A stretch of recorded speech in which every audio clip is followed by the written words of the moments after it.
United states के secretary of state Hillary Clinton ने पाकिस्तान को दिए गए अपने एक मैसेज में कहा था कि अगर आप अपने बैकयार्ड में एक सांप पालोगे तो आप उससे सिर्फ ये ना उम्मीद करना कि वो सिर्फ आपके पड़ोसी को ही नुकसान पहुंचाएगा, वो इवेंचुअली आपको भी काट सकता है।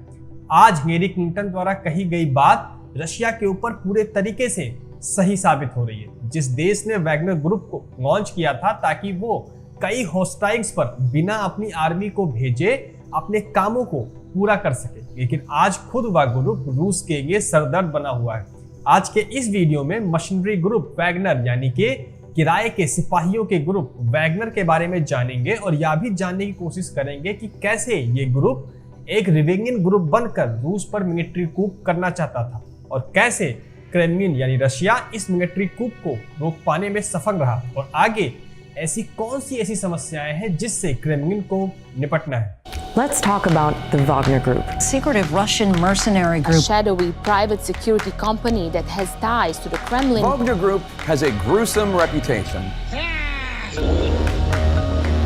News: Russian authorities are telling Wagner fighters not to follow their leader. Security is being heightened in Moscow after the leader of a Russian parliamentary group has turned on his country's own defense ministry. And its forces have shown up in all sorts of places, from Syria to Mali to Mozambique.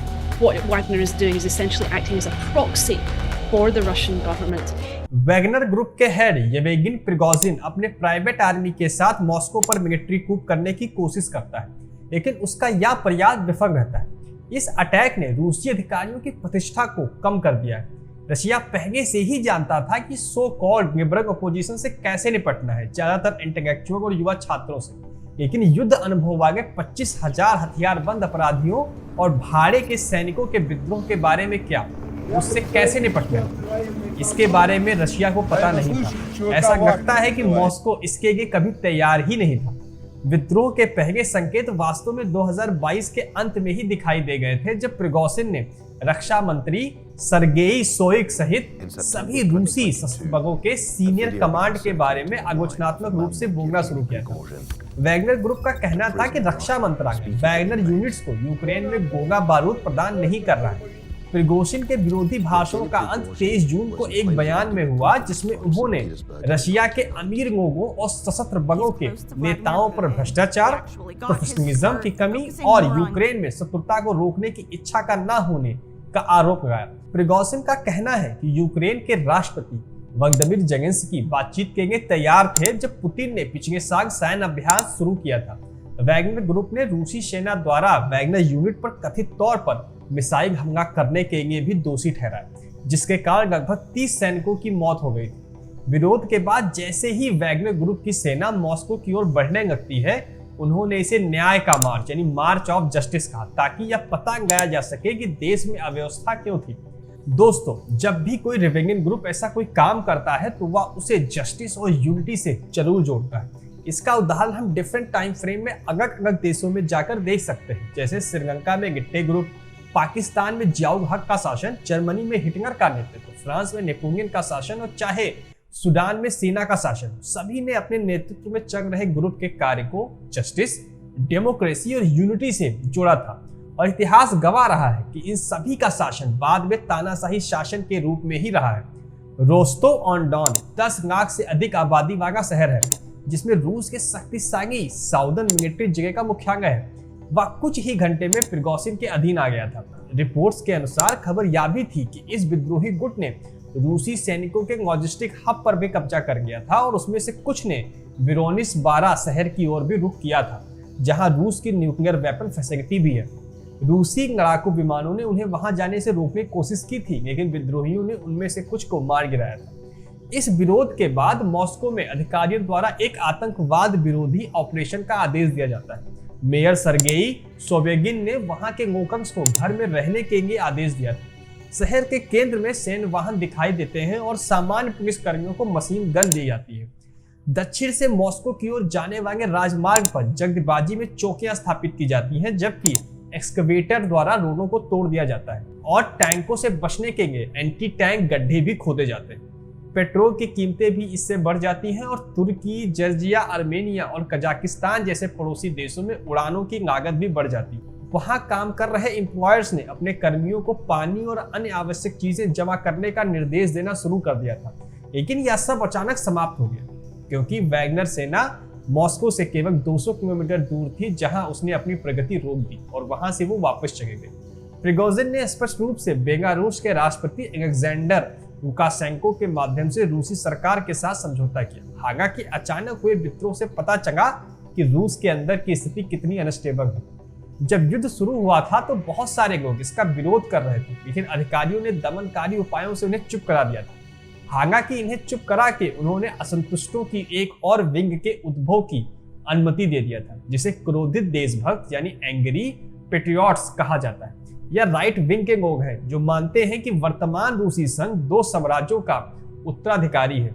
रूसी साम्राज्य जो 1917 में खत्म हो गया और Soviet संघ जो 1992 में विघटित हो गया था। पुतिन प्रशासन जो इस कथन का उपयोग कर रहा है कि कम से कम यूक्रेन का पूर्वी हिस्सा रूस का अभिन्न अंग है, यह व्यू एक तरीके से उन क्रोधित देशभक्तों का बंधक बन गया है।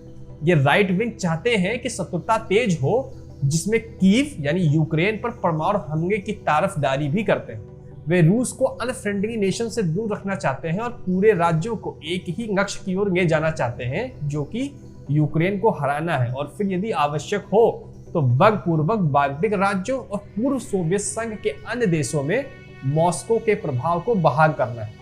ऐसा लगता है कि इन अधिकारियों को पता नहीं है कि क्रोधित देशभक्तों के साथ क्या करना है, जबकि जिन लोगों ने युद्ध का विरोध किया उनको पश्चिम के शापित एजेंट यानी एजेंट ऑफ वेस्ट, एक्यूर्ड और मातृभूमि के गद्दार के रूप में बदनाम किया गया था। वही बात इन क्रोधित देशभक्तों के साथ शायद काम नहीं करेगी। क्रेमलिन को यह भी चिंता है कि प्रिगोजिन इन राइट विंग का नेता भी बन सकता है। सार्वजनिक रूप से उपलब्ध जानकारी के अनुसार प्रिगोजिन को अपनी युवा अवस्था में चोरी और धोखाधड़ी के लिए 2 बार दोषी ठहराया गया था। इसने कई साल जेल में बिताए, जिसके बाद इसने अपना मूव सेंट पीटर्सबर्ग में एक रेस्टोरेंट व्यवसाय शुरू किया। राष्ट्रपति पुतिन इसी रेस्टोरेंट में सन 2000 की शुरुआत में फ्रांस और अमेरिका के नेताओं से मुलाकात करते थे। प्रिगोजिन धीरे धीरे निर्माण, मीडिया और व्यापार जैसे अन्य क्षेत्रों में भी फैल गया। प्रिगोजिन का मुख्य व्यवसाय अब वैगनर समूह का नेतृत्व करना प्रतीत होता है, जिसे 2014 में क्रीमिया पर रूस के कब्जे का समर्थन करने के लिए लॉन्च किया गया था। यह जल्द ही एक पूर्ण मशीनरी स्ट्रक्चर में बदल गया, जो सीरिया, लीबिया और मध्य अफ्रीकी देशों जैसे वैश्विक हॉटस्पॉट में सक्रिय भूमिका निभा रहा है। 2022 के शुरुआत में ही यह पता चल गया था कि मॉस्को का यूक्रेन पे जल्दी से जल्दी कब्जा करने का जो प्लान था वो अंजाम नहीं दिया जा सका। प्रिगोजिन ने कथित तौर पर रूसी जेलों का दौरा करना शुरू कर दिया था और वैगनर ग्रुप के कैदियों की भर्ती भी, जिन्हें पूर्वी यूक्रेन में काम करने के लिए लगा दिया गया था।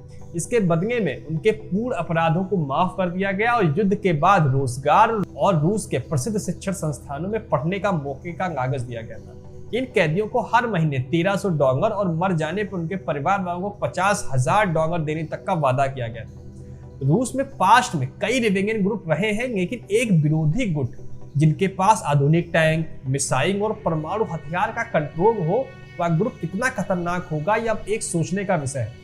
राष्ट्रपति पुतिन इस विद्रोह को काबू करने में तो कामयाब रहे हैं, लेकिन वैगनर ग्रुप का मॉस्को के इतने पास आ जाना यह दिखाता है कि सरकार इतने बड़े खतरे पर जल्दी प्रतिक्रिया देने में असमर्थ थी। अगर पुतिन और प्रिगोजिन में समझौता न हुआ होता तो वैगनर ग्रुप और रूस के सेना के बीच युद्ध रूस में गृह युद्ध जैसे हालात पैदा कर देते। जब वैगनर ग्रुप ने विरोध किया था तो पुतिन ने प्रिगोजिन और उस मार्च का समर्थन करने वालों को गद्दार कहा और उन पर क्रिमिनल केस भी चलाया गया। समझौते के दौरान यह केस वापस लेकर सारे चार्ज हटा दिए गए, जिससे रूसी सरकार की इमेज लोगों की नजर में गिर गई।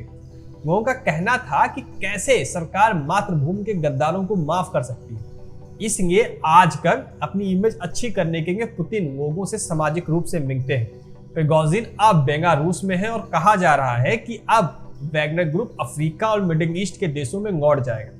रूस में नए विद्रोह को रोकने के लिए अधिकारियों ने नियंत्रण कड़ा कर दिया है। उम्मीद की जा सकती है कि निकट भविष्य में कोई नया सशस्त्र विद्रोह नहीं होगा। हालांकि प्रिगोजिन ने जो सवाल उठाए, जिसमें यूक्रेन में रूस की कमजोरी और उसकी सेना की समस्याओं के लिए किसे दोषी ठहराया जाए शामिल है। ये प्रश्न अभी भी बने हुए हैं और यह पुतिन के लिए बहुत बड़ा सरदर्द बना हुआ है। आज के इस वीडियो में इतना ही, मिलते हैं अगली वीडियो में। नमस्कार।